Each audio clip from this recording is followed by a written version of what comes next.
Welcome to the chilling realm of Paranormal M. Be sure to hit that subscribe button and enable notifications so you don't miss out on any of our mysterious tales. We hope you have a thrilling time listening. Moved around in space. Maybe this isn't the place for this, but it just happened and I'm kinda freaked out. I just arrived at work 30 minutes ago, and I had two things happen. For background, I work at a lab at my college. First, I walked into work, nothing weird, till I got in the elevator and went up to the 4th floor. The elevator rose, but for some reason, passed the 6th floor. Not weird, because this elevator is sort of a piece of junk. I think, whatever, I hit the 4th floor again and wait. It again goes to the 1st. I tried twice more the next time, again, went straight to the 6th floor and back to the 1st. I get out planning to go tell the administrator's office that the elevator's on the fritz again, but lo and behold, my coworker. I say hi and mention the elevator's busted.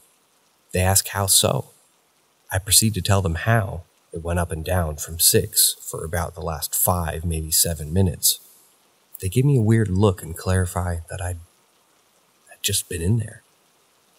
I confirm before she tells me she just used the elevator, the same elevator I was on, but no one was in there. That was unsurprisingly really weird. But I have things to do, so I say goodbye after we discuss it for a moment and tell the administration, then go back to the elevator and try again to go to the 4th floor, this time successfully. I get out and put my stuff in the work area, then decide to go to the restroom. I stepped into the bathroom and was quickly confused. You see, each bathroom has different colored tiles. The 4th floor bathroom is blue tiles. The 1st has white, the 6th has yellow. Well, when I come in, the tiles are yellow. I brush it off, thinking I'm remembering the tiles wrong. I do my business and leave. But to my absolute confusion, I was on the 6th floor. I go back down to the 4th and my stuff is still there. I was immensely confused and ended up going to my boss. I have them do a concussion check on me. I'd slipped on ice earlier, but I thought maybe I hit my head and didn't realize. But from what I could tell, I was fine. I told her what was going on, but neither of us has any idea what the hell is going on. That was it though. I went about my business with no other weird things happening, and with no explanation.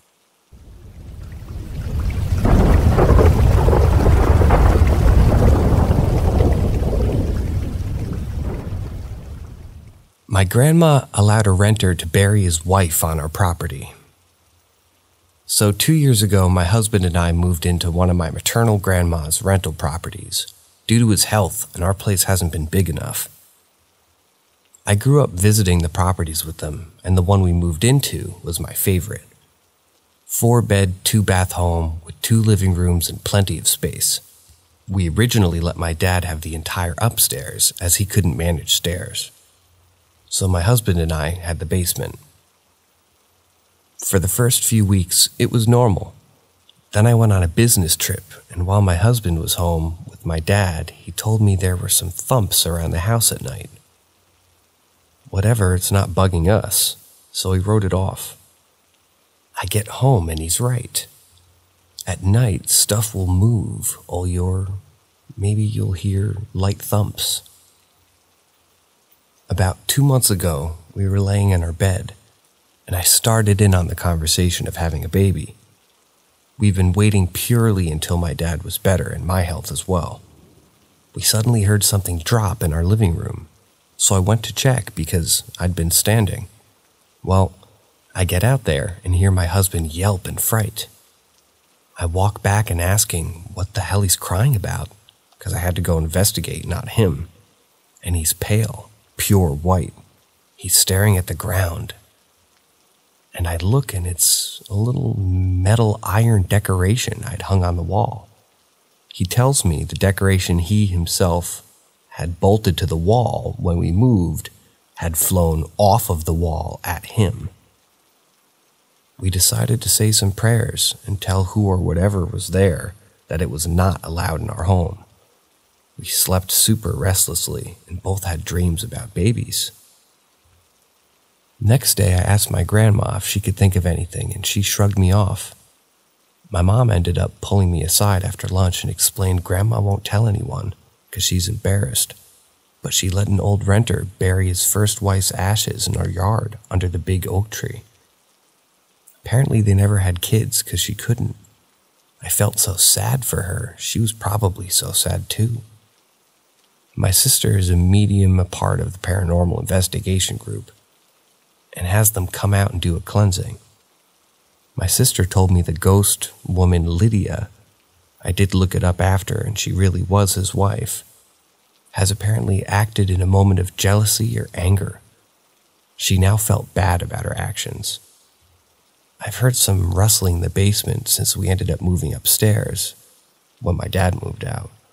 If she's still down there, she doesn't bug us upstairs. We're planning to start trying for a baby soon, so if things start back up or change, I'll let everyone know.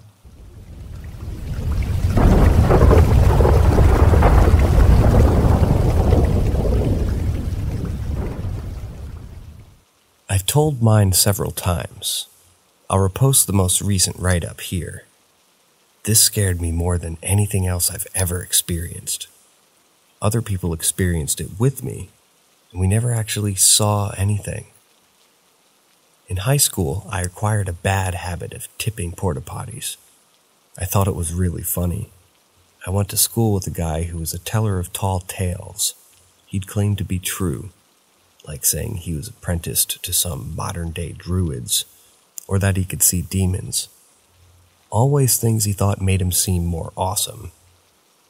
When I told him some friends about tipping porta potties, I said that for maximum effect, I'd set them back upright in hopes that, rather than steering clear, someone would actually walk up, open the door, and witness the horrors inside.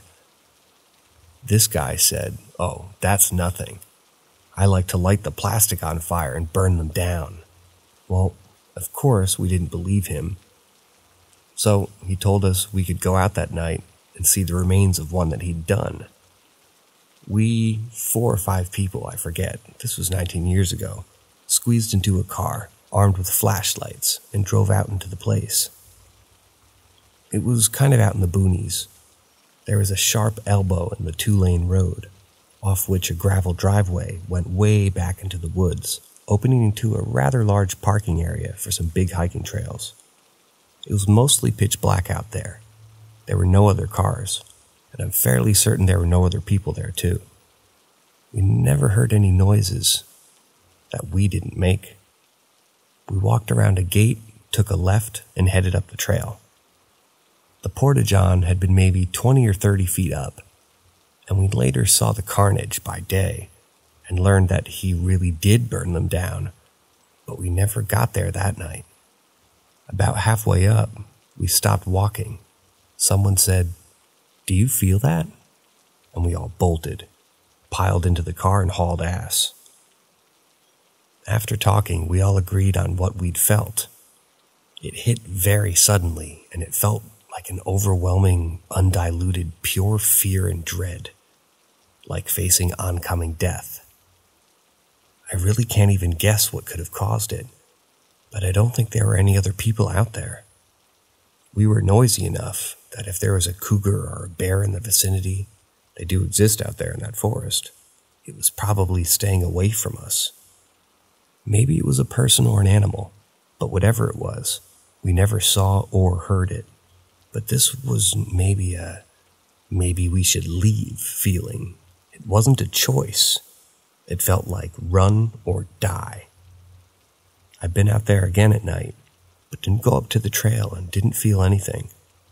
I've had a few other possibly paranormal experiences, and some of them were scary, but nothing else has ever been like that was. People have said, if a little voice tells you there's danger, listen to it, and I completely agree.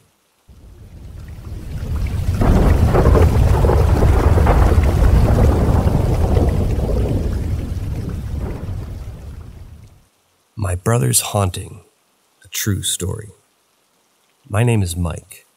Before I tell my story, I'd like to let you guys know that I'm not a man of religion. From my point of view, every video, photograph, or audio recording has a logical explanation. The reason I keep my interest in the paranormal is because of the strange things I've experienced in my childhood. Things that have recently seeped its way back into my life. It's hard to believe in coincidence, but it's even harder to believe in anything else. John Green. I started out the first 3 years of my life homeless. It was just me, my brother, and my mom. My parents split up right after I was born, and neither of them could afford a house by themselves. My dad lived in his car, and my mom lived in various places for a while. Cheap holiday resorts that would help families in need, relatives, and shelters would be our go-to. My mom always made sure that my brother and I never realized the situation that we were in. "We're on a holiday," she would tell us. In the Netherlands, it wasn't too weird that homeless families would stay in places like center parks outside of the holiday season. I only found out about the whole thing when she opened up about it many years later. After 3 years, my mom was assigned a flat in Rotterdam. It wasn't much, but we called it home. My dad had a place for himself, and we started spending some time with him again. My mom hated the idea, but he was still our dad. We would see him on the weekends, and we were living with our moms for the rest of the time. From that point on, it was a pretty normal life. Birthdays, game nights, play dates with other kids, life was good. After a while, my mom started having trouble sleeping. She would sit on the couch in the middle of the night, staring into blank space. One night, I got out of bed with some water, and she was standing in the middle of the hallway, motionless. She looked at my direction. It was the first time I was overcome with fear because of her behavior. She would sometimes break down and think that people would come and take everything away again. I think the memories of her own childhood and years of being homeless with 2 kids finally got the better of her. It scared me at first, but eventually it was a normal routine. I would hear voices coming from the living room and a few sobs every now and again. It was heartbreaking. Fast forward 3 years. I was sleeping and something woke me up. I expected to hear my mom from the living room, but it was quiet. I tried to focus on the sound, and all I heard were all of a sudden a white shade shot from the bed and grabbed my throat. It was only for a moment, but it was enough to send me crying out of my room. Can you blame me? I'm a grown man now, but I think my reaction would be quite similar if it would happen to me tonight. My mom ran from her bedroom and held me in her arms. I cried that something was trying to hurt me. A good mother that she was, she told me that it was just a bad dream and that I could sleep in her bed that night so I could feel safe. I was scared shitless, but tired enough to fall asleep. The next day, my brother came into my mom's room and saw me laying there. He asked me, "Did it hurt you too?" We were really young, but I remember that sentence as if it was yesterday. In the following years, we would experience similar things. The idea that someone would hide in a corner, books would fall from the bookshelves. My mom being weird at night, it became normal for me. But my brother couldn't take it anymore. He wanted to live with my dad because he no longer felt safe at home. This destroyed my mother. Her nightly cries made a comeback. But this time, she wasn't in some trance. It was a hard time, but for some reason the activity seems to calm down. No longer did I feel watched at night. I can only describe the feeling as calm. Today went by, and I would spend more time at my dad's place. I made some friends there, and I had a stepbrother I got along quite well with. It wasn't long until I started to notice weird things happening. Lights would go on at night. TV would shut off and turn back on again a few minutes later. I told my brother about it because I thought he was messing with me. He said that whatever was haunting us in our old house followed him here. I laughed because I didn't believe in ghosts anymore. I was older now, and I started rationalizing a lot of things that happened in the past. My brother, on the other hand, didn't laugh with me. He told me that friends that stayed the night would go back home at night because they were scared.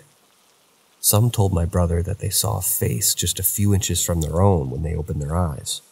Some would see a figure standing in the doorway. According to my brother, things got a lot worse when he left home.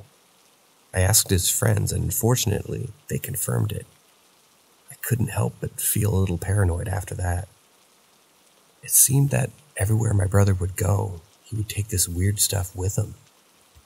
8 years later, he finally got a serious relationship after he bought his first apartment.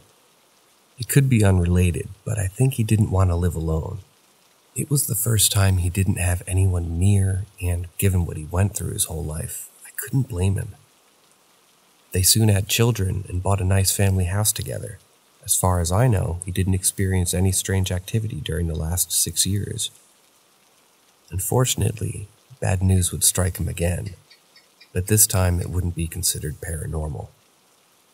In 2019, he was diagnosed with colorectal cancer. They caught it early, so he would have a piece of his colon removed. The entire second half of 2019 would be filled with fear, but we were hopeful. He had his surgery in February of 2020, and he was no longer in any real danger.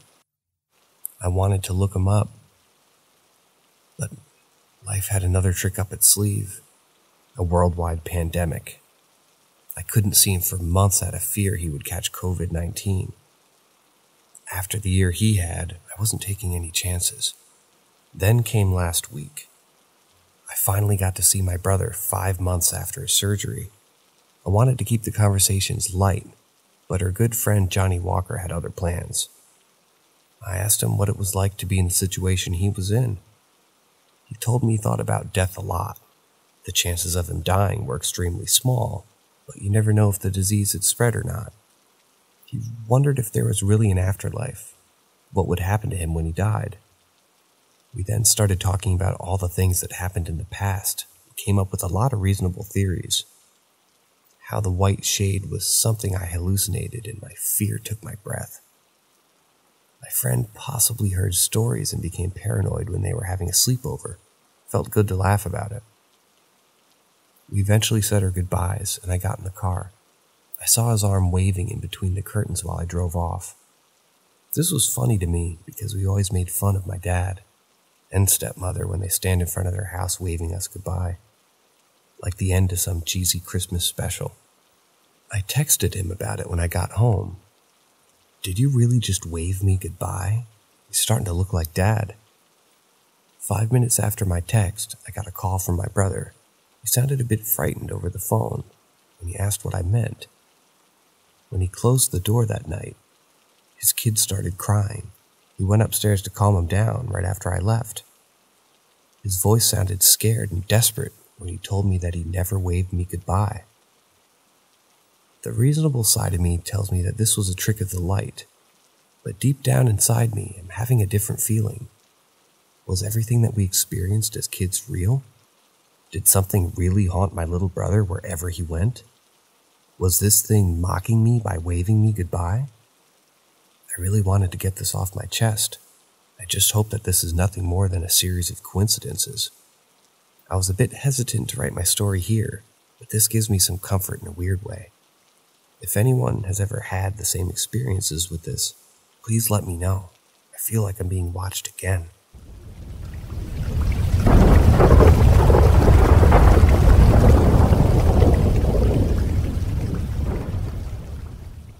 Astral projection experience and a question for A peers.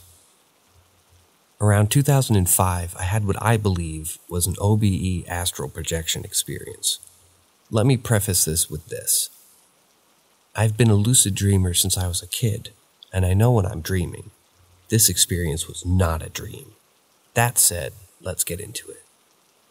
On a November night, the skies were overcast where I lived at the time. The night in general was normal until after going to bed. I had gone to sleep early that night, and sometime later in the night, I came to an unfamiliar place. I was flying maybe 3 feet or a meter above what appeared to be a recently paved 2-lane road. The tarmac looked like it was only days old, and the lanes were crisp and new looking. I didn't have anything for reference of speed of how fast I was traveling down this winding road, other than the trees that was passing. Trees densely bracketed either side of the road in a never-ending amount of numbers. Their leafless boughs reaching in an arching canopy over the road, but not reaching its center. I don't know what kind of trees they were. They resembled a cross between a poplar and an oak. Leafless, smooth gray bark, but they had a lot of spindly branches that started maybe 2 meters above the ground and reached out over the road like an arched corridor of a cathedral.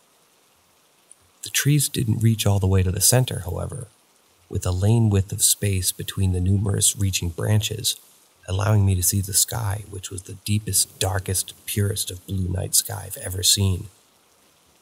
The moon dominated the dark sky, like an illuminated yet unseeing eye, and there was no one star visible, yet there were no clouds and the sky was clear. After a few minutes of getting over the awe of the situation and the fact I was flying down a road I didn't recognize, I realized I had no body and my feelings were limited. There was no anger or hate, no love or lust, no hot or cold, no pain, only a profound curiosity driving me onward. My vision was perfect, and I wasn't limited to a cone-shaped field of view in front of me. I could see in 360 degrees simultaneously, and it felt perfectly normal. And this is the part of my question I'll come back to later. I could focus my vision in a particular direction, but I was still aware of everything around me. Despite however good my vision was, I do not recall having heard anything. Not the whistle of wind through the boughs of the trees, or the rustle of grass on the forest floor to either side of the road. There was a perfect, impenetrable silence. At this point, I briefly panicked, asking the question in my mind, is my body safe? Immediately, I could simultaneously see everything as I flew down the road, and I could see myself from above sleeping peacefully in my bed, safe and sound. Satisfied, I returned my full attention to the road. I felt a profound curiosity and had a sense that if I just keep going, I would find the answers to any question I could ever ask at the end of the road. I also felt like, despite this place being maybe less than physical, it wasn't any place on Earth as we know it. And how and why of it, I do not know. And I was neither alarmed by this, nor did I question it. As if it were perfectly normal to be flying down a strange road I've never seen and without any physical form, like a psychic drone or ROV.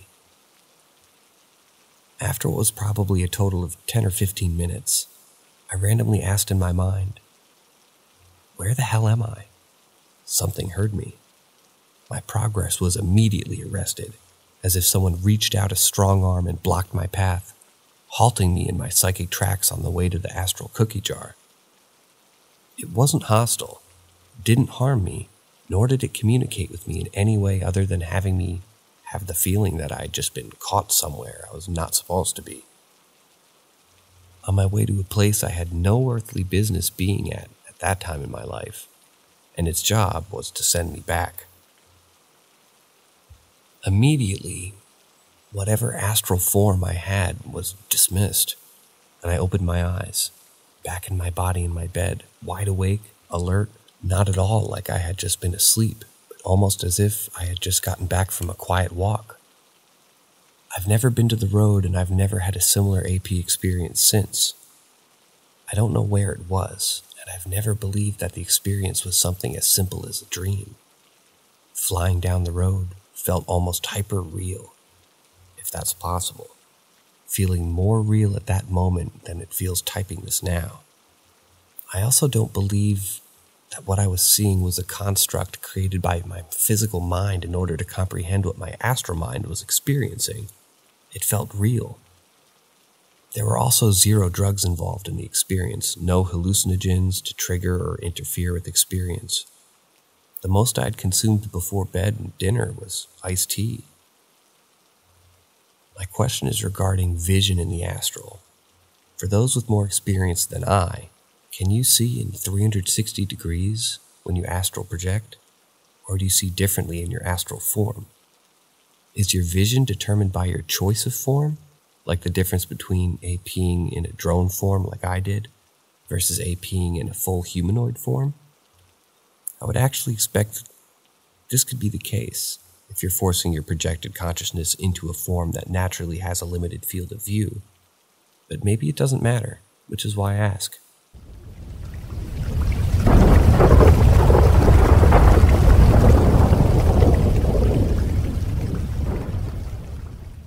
The Neighbor and the Haunted Duck.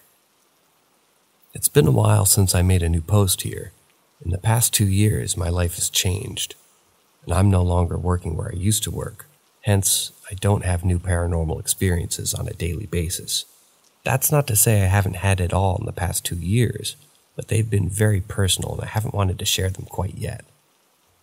But this experience is from when I was a kid. I just remembered it tonight after not having thought about it for well over 20 years. As my prior posts, I attest that the following is true. Take it as you will. When I was a kid, my parents had an old 70s Airstream trailer. It wasn't very big, but for a kid and his mom, while Dad was working over the summer, it was cool for vacations and camping. Parked in a permanent spot in an RV park in the mountains. My mom had it fixed up with white paint, classy wallpaper with roses and pink carpet. My dad didn't care. He knew she'd doll it up and have fun with it, and it was intended to be her toy for when he was working out of town over the summer. For how small it was, he had a surprising amount of storage room, and we could pack 4 cousins in it too. So we had a lot of fun camping. One summer, when I was about 10, we went up camping and found that we had a new neighbor in the spot behind us. The neighbor was an old lady in her 70s named Little. Her husband had passed, but not only a month before we had come to camp that summer. He simultaneously had a heart attack and an aneurysm rupture in his brain, dropping dead on the spot at their campsite. Lil was very nice, if a little eccentric. My mom thought she was a tad nuts, but lovable. She was always full of stories and good humor. Mom and I had her over for dinner several times, and she immediately became part of the family. One day, she invited me over to hang out and watch TV. For the 90s, she had a pretty big TV and her own satellite TV service in her RV. It wasn't big, but it was high-end and classy for what it was, and after her husband had passed, she called it home. Next to her TV, she kept a stuffed duck, wearing a fishing hat and a utility vest. She said it was her husband's favorite stuffed toy, and they always took it with them on the road when they traveled before he passed. Having grown up in a home haunted by my grandfather and being able to see ghosts as if they're alive, see some of my prior posts for context and more detail. I was familiar with that hair standing up feeling in a spiritually active area, and I certainly got that immediately on walking into a rig. But I didn't feel threatened. It was just there, like a background hum. And being a kid and not yet experiencing enough to realize what was going on, I blew it off and rolled with it. As soon as I walked through the door, I heard a quack sound. It didn't sound like it was coming from any particular place. It sounded like it was coming from everywhere, like a sound in my head. Whenever I heard a quack, a strange line of distortion about an 1/8 inch high would run across the top of the TV, right in line with the beak of the duck doll. Just a single brief quack. It repeated and seemed very insistent about something. Lil looked toward the doll next to the TV and said, "Oh, shut up, he can't hear you." But still the quacks persisted. After a moment, while getting settled on the couch with fresh-baked cookies and iced tea, she told me with no context and a bit exasperated, "He's saying hello to you. He won't stop until you say hello back." I wasn't exactly sure who he was. There wasn't anyone else there, and she hadn't told me the history about the duck yet.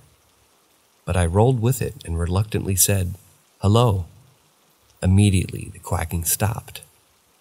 The silence didn't last, though. and started again when she changed the channel, tuning the TV to some cartoons on a channel we couldn't get over at the park satellite TV at our trailer. Immediately there was a quack, and the channel changed to a football game. She grumbled something under her breath, changing it back to the cartoons, only for there to be another quack, and the channel changed right back to the same ball game. "Now you stop it. He's our guest, and I promised he would watch cartoons, so stop changing the channel." She changed it back to the cartoons, and this time it stayed on cartoons for a while. Having me set up, she then told me if I needed anything to holler promptly, and she went out in the front to hang out with Mom. Sitting there opposite the TV, loaded up with iced tea and cookies, I couldn't really concentrate on the TV for the uneasy feeling I was getting.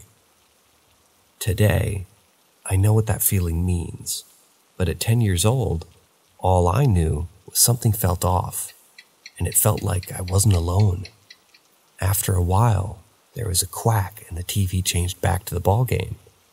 My eyes got big like saucers, and I started to get scared because I knew I hadn't changed the channel, and Lil was outside and couldn't have changed it either. Just as I started to get freaked out, there was another quack, and the channel changed back to cartoons. Like it conceded that it was freaking me out and I was feeling guilty about it. Occasionally I heard the quack repeat. The channel changed back and forth a few more times, but it eventually stopped. When it was time to go into town with my mom, Lil came to get me and take me home, about a 20-foot walk between front doors, if that. And I asked her if she had seen the changing channel from outside. She said no. I told her that the channel changed a couple times by itself back and forth from cartoons to the ball game. On cue, there was a quack, and the channel changed to the ball game. "There, look, did you see the line go through the TV when it quacked?" She said yes, and commenced to tell me about the duck, and she believed it was her deceased husband making the duck quack. I very obviously wasn't buying it. I had no poker face. That a stuffed duck was quacking on its own, changing the channel, and thought I was being tricked. So she picked it up, turned it over, and said, "See?" pulling out a couple of bare wires from where the battery compartment should be in the butt of the doll. I didn't believe it myself, so I ripped out the batteries thinking it'd stop. But that didn't do no good.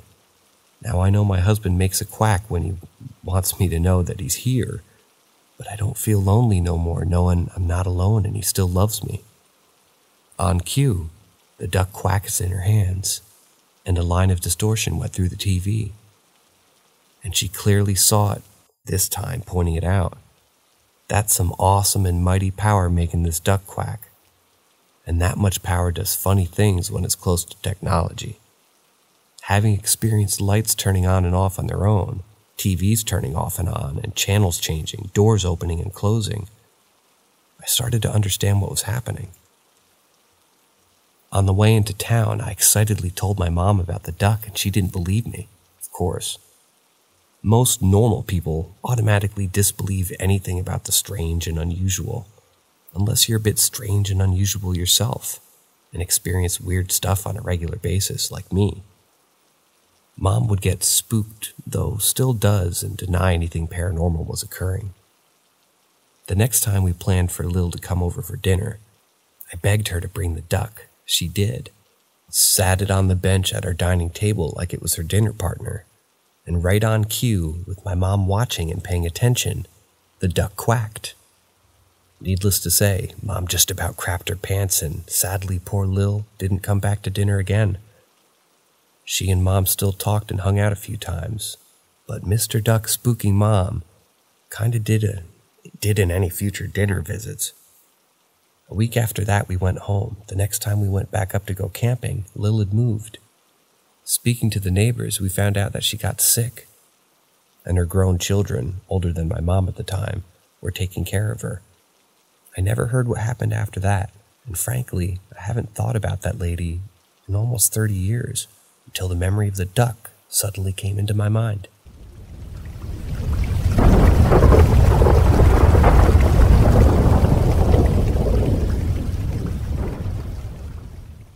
Something doesn't want us back at work. The store is partially opened and some of us have gone back to work, but we're barely a skeleton crew because we're just doing curbside. We're not open for customers to enter the store yet, but man, for the first day, we were swamped with curbside orders. Because I've been so busy doing stock work or pulling curbside orders, I've not seen much, but today, after 2 people had gone home for the day, leaving 3 of us, there was some movement in the back corner of the store in the wine area. It sounded like small packages falling on the floor, and I knew for a fact that no one was in that area. My supervisor and I were in the front of the line of sight, and our stock guy was in the stock room.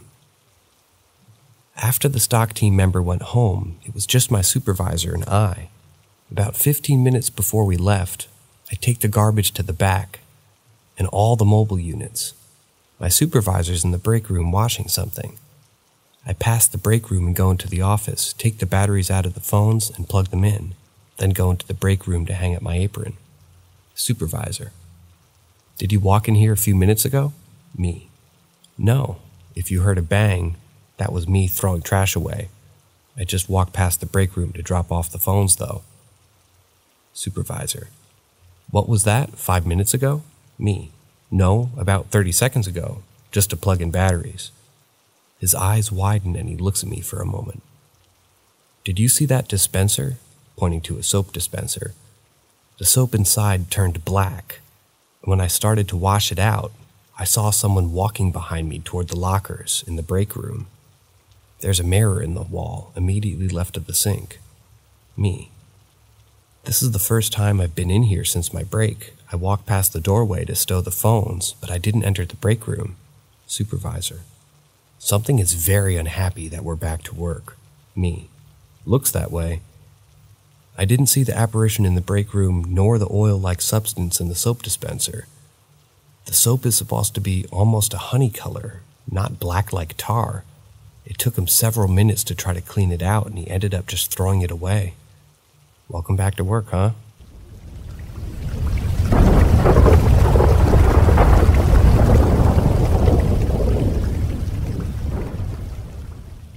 A spirit at work is toying with me. I've decided I'm being toyed with by something at work because every time I take my break in the break room, the lights go out. Allow me to expand on this. My break comes up today. I got a half day, so only a 15-minute break.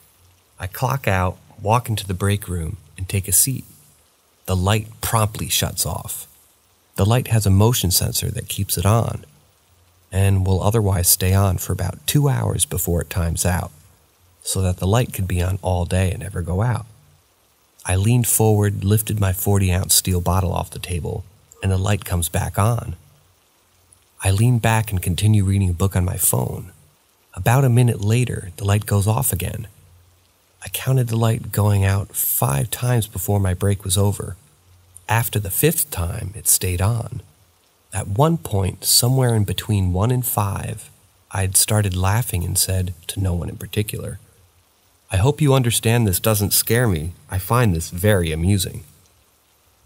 My last 2 shifts, the light has gone out in the break room, and within a minute of starting my break or lunch every time. And it only does it to me, I've asked, until today. I just sat there in the dark, and not entirely dark. There's still light coming in from the hall in the office, and the office door is open, and having nothing to be afraid of, so it doesn't bother me. I very briefly entertained the idea of invoking the priesthood and saying something like, "If anything other than the faulty fixture is causing the light to go off, then by the power of priesthood I command you to stop." However, that could end up being a pretty stupid thing, because if it's the same thing that turned the soap into the dispenser tar, it could take that as a challenge and lash out at me. I'd rather avoid that, thanks. I don't feel the need to invoke the power of the priesthood yet. I also considered setting up my Osmo action camera on a tripod or clipping it to my apron and recording my breaks, just to see if it still happens. If it does, I'll have video of it. I think I'll start doing this. Worst case scenario, I'll have a bunch of 15 to 30-minute videos of an empty break room while I read my break. This is almost like a child playing with the light, being mischievous. I really am amused by it, and I'm not getting any negative feelings while it happens. So I don't know if it's the soap dispenser entity messing with the lights or something, or if it's something else that's playing with me. I don't mind it. It's not harming me, and it literally only happens to me. So whatever it is has taken a shine to me, as I typically say. And when it does happen, I don't see anyone that shouldn't be there. And I don't think it's trying to get my attention. My supervisor thinks it might be the store soap dispenser demon upset because I keep telling people with spiritual issues about the St. Benedict nettles. And it doesn't like that. That may be so, but I'm also not so sure. And yes, I'm aware that demonic activity can appear playful at times, hence to get your guard down. The first experience of the 2 weeks. Happy Tuesday. A few days after, I took my action camera with me to work for 2 shifts. On my breaks, the lights would go out until I started recording. Then the light in the break room would stay on, but the light in the office around the corner would go out. Within 30 seconds of ending the recording, the light would then go out in the break room. But as soon as I started recording again, the light would stop acting up, and the office light would go out. I have not reviewed my footage. I was so annoyed and embarrassed that I couldn't get video of the light going out that I kind of forgot about it. Repeated this for 2 days with the same results. I don't understand how a faulty light could suddenly not be faulty as soon as you start recording, and as soon as the recording stops, the light is faulty again. But so long as that camera's rolling, the light isn't faulty.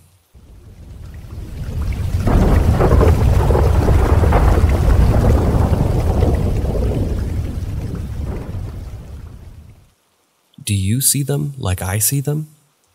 Time for a spot of truth. I've been able to see ghosts since I was a kid. At first, they would appear as dense shadows out of the corner of my eye. After puberty, they began to look like regular people, clothed, and sometimes they even looked to be breathing. Sometimes their clothes looked new, sometimes worn and faded or dirty and tattered. If I look directly at them, I can't see them, but in my peripheral vision, they remain, and I can see full detail. They don't speak ever, but I've been growled at once. Sometimes they know I can see them and try to scare me. That doesn't work, not anymore. And no, I'm not crazy. No diagnosis of psychosis for myself or in my family. This is a gift or a curse that runs in the family on both sides of my mother's family. My great-grandmother on my maternal grandmother's side could see ghosts like real living people, while my great-grandmother on my maternal grandfather's side had visions of family in distress or in the future. One great-grandmother I was raised with, the former, the one lived far away and I only knew her by stories. Sometimes the gift skips a generation. My great-grandmother had the sight, but her daughter didn't. My mother has the visions, but my strongest gift is the sight. I sometimes have prophetic dreams, but they're hard to remember or figure out what they were until they come to pass. One of my cousins had the vision, while none of his sisters have either gift, nor his mother. And please don't ask for lottery numbers, it doesn't work that way. The building I work in has lots of activity. It's very distracting when you see someone and turn, thinking it's a customer. You just walk past and no one's there. It's frustrating when it happens because I feel like I've been tricked. My last experience happened at the beginning of March in 2020. I could describe her still having a perfect image in my mind of her. She was about 5'3" tall, Asian, with long straight black hair hanging down to her waist. Very pale face with dark bags under her eyes like she hadn't slept for a week. Wearing a gray hoodie with the hood up and black pants. Her pale hands at her side. She was very angry and lingered for a while after I'd spotted her. It was the first time I could stand there and watch them for several minutes without losing sight of them, even after looking away and then back. The problem was, she knew I could see her, and she just stood there watching me. As I walked around, I could see her head turn, tracking my position. Yet, she didn't budge an inch from where she stood. While watching her, Without taking my eye off her, I reached over blindly and grabbed a phone at one of the registers, called my manager in the office, and asked if he could see her through the security cameras. He could see the exact spot she was standing, but she didn't show up on the camera feed. I'm looking right at her, right now. I told him, but no dice. He's a devout Catholic and believes me when I have an episode like this, but it still spooks him to no end when it happens while he's there. I warned my coworker who came in shortly after for the next shift, and she thought I was having or going to have a seizure and was hallucinating as a precursor. That was no hallucination, and I did not have a seizure later.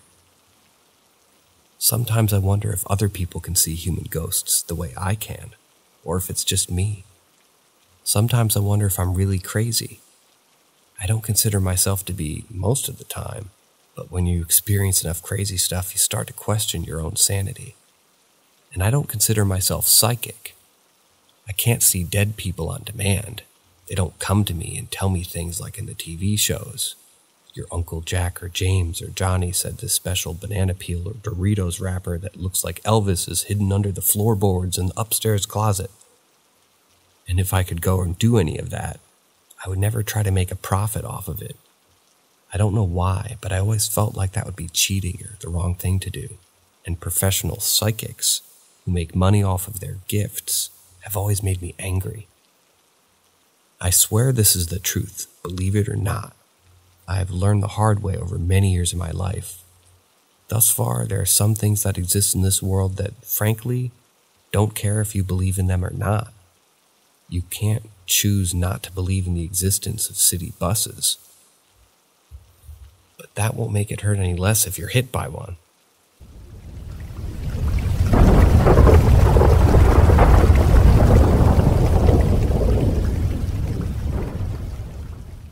My cup was possessed. Now I know by the title this sounds like it'll be a silly story. I assure you it was one of the scariest things that's happened to me. I'll start from the beginning. I worked at a flea market for a few years, and in 2017 is where this all began. I lived in a very tiny town, so our flea market is more like a cross between Storage Wars and a thrift store. Everyone sells out of storage units, and it's usually cheap things they've found in yard or real estate sales. I've been working with my uncle and brother when I came across this golden goblet type cup with different symbols around the sides. For some reason, I couldn't stop thinking about it all day and asked many questions about it. According to my uncle, he had originally gotten a pair of one, was bought by a woman who rumored to be the town's local witch. She told him that she'd only needed the one, but that there usually used to be different rituals, and basically to be careful with whoever ended up with the cup. I had always been kind of interested in these things anyways, and had been collecting weird spooky stuff for years, and it really didn't help that Halloween was a few months away either, as I thought I could get used to it and just drink out of it and mess around. So I bought it. Big mistake. The first night, I washed it out and then sat it in my collection thinking how excited I was to have it. I then went about my business until I went to sleep. That's when I had a nightmare worse than any I'd ever had before. This was what I dreamed. I'm in my body, and I can see and hear what's going on, but I'm not the one controlling myself. I'm making demonic-sounding screams, and I'm fighting with, beating up, my husband because he's trying to stop me from going outside and hurting other people. The screaming and the actions, and the whole time in my dream, in my mind, I keep telling myself to stop because I'm scared, but I can't. The nightmare continued for weeks until I got to the point where I was scared to even be in my bedroom because I could feel the presence there. My husband felt it too, and he doesn't believe in any of this, so we started sleeping in the living room instead. The nightmare continued, but the presence wasn't there, so I thought it was okay. Wrong again. Days later, I'm asleep on my couch while my husband was at work. I feel someone grab my arm and wake up to see a dark shadow standing over me. I panicked and began what I like to call a help me prayer. God help me, help me, help me. It worked, but but I was still very freaked out. When I went back to work at the flea market that weekend, our local witch happened to be there. I had never met her, so how she knew this astounds me, but she asked about the cup. I told her about everything that had been happening. That's where she told me to dispose of the cup. Put it in a container and dump salt on it while saying a prayer, and then throw it away because the cup has been used in some very intense rituals, and that's what the entity was attached to. Of course, me being the dumbass I am, didn't actually do what she told me, and thought I could put it in the garbage until Halloween, where I could use it to scare my friends. Off and on all night things went wrong. Banging on our garage door, the doorknob rattling like something was trying to come in, and shuffling sounds of things being moved around. The next day when I got up, there were boxes pulled down from the shelves, or opened and the stuff spread out all over the garage. But I did throw the thing away, like the lady had said. Still no. Instead, I called my friend to come over and check it out, since she's kinda heard about in the real time. Immediately when she came over, she refused to come inside because she felt like something evil was there. She's a very spiritual person as well, but when I relayed to her what our local witch had said, she reprimanded me for not listening and insisted I do it so we could cleanse my home and get rid of this thing for good. I grabbed a bag and shoved the cup inside and dumped nearly a whole container of salt on it. When I brought it out and asked my friend to pray with me, given that she grew up Catholic, so we prayed over the bag and threw it in the outdoor trash can. My friend then said she wanted to come in and bless the house, so I let her. That night I slept the best I'd slept in a while and haven't had anything like this happen ever again.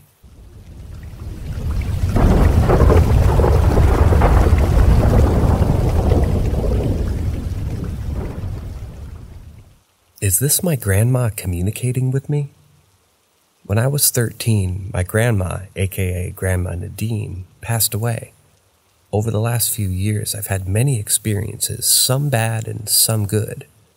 The biggest was when my 2-year-old, she's 3 now, excitedly ran into my kitchen yelling, "Your grandma is here." When I asked who, thinking of course she meant my living grandma, she walked back into the living room, got into my face and said, "It's Nadine." Now the only issue with this is that at this point in time, she hadn't really been told much of anything about my grandma, so I had no clue how she knew this. Recently, a few other things have happened. I always, when I've been having a hard time, which has happened a lot recently, ask my grandma Nadine to please watch over me. Well, the other night I was in the car and began having a major anxiety about driving. I asked out loud this time, I usually don't, for Grandma Nadine to watch over me in my car. Radio shut itself off. I turned it back on since the music helps me relax while I drive. It immediately had the volume go all the way up. I turned it down some and then it went all the way down. I thought it was a malfunction, so I turned it back off. A few minutes later, my anxiety was getting so bad I had to pull over. When I was parked at the side of the road, the music turned back on, and I realized it was the Eagles, Hotel California. This was my grandma's favorite song. So I told my mom, and she believes it was my grandma letting me know she was watching over and that I would be okay. As for the part about my radio going crazy, and my mom reminded me about Grandma, as sweet as she was also kind of a prankster, and thinks Grandma was just messing with me.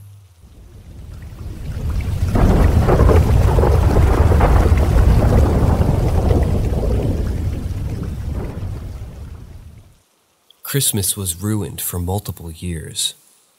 This story takes place when I was about 4 or 5 years old. My grandma was a Sunday school teacher at one of our local churches. This usually meant us kids were required to go to church on Sundays since our family lived with her at that time. It was coming up on December, and the church had planned a special auction for people to bid on and win prizes, and the money would go to the homeless shelter that was run by our church. The Sunday school classes, divided age group of course, all had some sort of craft or snack that they were going to make for the fundraiser, as well as the staff giving out things like gift cards, free music lessons, and things like that.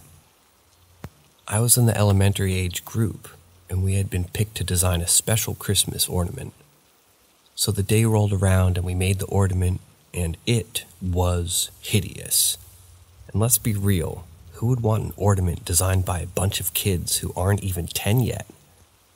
My grandma, being the kind lady she was, told us she loved the ornament so much that she wanted to keep it and that she would buy a very nice one for the raffle. That year, Grandma hung it on her tree, and we had the worst luck. All the kids were cranky, griping, and just having multiple meltdowns all during Christmas dinner. Well, I shouldn't say what was left of Christmas dinner because our oven somewhere along the course of the day broke, and so food either got burnt to shit or not cooked at all, and most of it had to be thrown away. Then to top it all off, my mom had finally moved us kids to our own place for Christmas, and so on the way there, we got into a car accident. Nothing major, thank God, no injuries, just some minor body repair work for Mom's car. And the bad luck kept rolling in. All minor things like her cat going missing during our move and just random stuff. And Christmas at Grandma's continued to just be the ones where nothing went right for years. It was now 2005, and I was 13 and excited for Christmas break. Everything was fine until Christmas Eve came, and my grandma put that stupid ornament on her tree. It'd been fine all day, but started feeling very sick during opening gifts on Christmas Eve. My mom said for me to go lay down, and that I could open my gifts later. I dozed off for a few hours, but then woke up in the most excruciating pain I'd ever felt. I couldn't move. All I could do was yell for someone to come in and help me. It was so bad my grandpa just said fuck it and called an ambulance. I missed Christmas that year due to my appendix rupturing and having to have emergency surgery. I did get to open my gifts when I got home, and my mom let me pick a special dinner, whatever I wanted, and I chose Taco Bell. By this time, the tree was down and the ornament was put away and everything was great. The next year, we decorated the tree and put the ornament up early since my whole family was going out of state to visit relatives of my mom and grandma. As soon as it went up, little things started happening. People couldn't find their luggage to pack, our washer broke, so anything we needed to wash to take with us had to be left behind since we couldn't wash them. We get to the airport only to be told a major storm had kicked up and that we would have to wait until the flight we needed could make it safely, and spent 11 hours in an airport before deciding to just go home. Mom and us walked through our front door only to find that her neighbors who were supposed to watch our dog had left her inside, and she peed and pooped and chewed up all over our couch. So Merry Christmas to us. We got a new couch and a new carpet. The next year was bad again. Worse than ever before. It was when we eventually started putting two and two together about the ornament. We went to Grandma's on Christmas Eve and put the special ornament on the tree like always, and immediately it fell off and broke. So my grandma sat it on her fireplace mantel instead. Within the night, my aunt came strolling through the door late, puffy eyes, scratches and cuts all over her face and arms, torn jacket. When we asked what happened, she told us that her husband had been up doing drugs. She confronted him and he attacked her. She called the police and watched them nearly beat him to death in the driveway and then haul him off to jail. You think it stops there? No, it doesn't. My dog somehow got out of the yard and was hit and killed by a car. We didn't know until we got home. My grandma was going downstairs to check on us after finding her dog and just fell all the way down the steps, breaking his hip. After everything seemed to settle down, my grandpa, with the help of my other uncle, took all the Christmas stuff down and put it away. As my uncle picked up the ornament, he told my grandma it gave him a weird feeling, and he didn't like it, so he asked, since it was broken, could he throw it out? My grandma said no because it was special. So he packed it up and brought up these weird feelings to my mom and aunts later, and they all agreed. It made them feel strange also. Then my mom pointed out that every Christmas since we'd had that ornament, that we'd all basically had ruined or suggested that maybe the ornament had something to do with it. They all agreed. The next year, my mom and aunts tried to convince my grandma not to put out the ornament. It took a bit of time, but Grandma begrudgingly agreed no ornament that year. And guess what? That Christmas was still kind of weird, but nowhere near as bad as it had been. My family again had a bunch of minor things happen. The power went out. My other aunt this time was late because there was road work all over the city, and we wound up ordering a pizza for Christmas dinner because nobody felt like cooking, and the pizza that we received was part of a missing order. The ranch dressing and the breadsticks we ordered on the side weren't there. Like I said, minor and not necessarily that bad. That year, after taking all the decorations down, my mom stole the ornament, brought it home, and we burned it, and then buried it in the yard. Ever since then, Christmas has been awesome. I don't know what exactly was wrong with the ornament, if it was cursed or possessed or what, but I'm so glad it's gone now.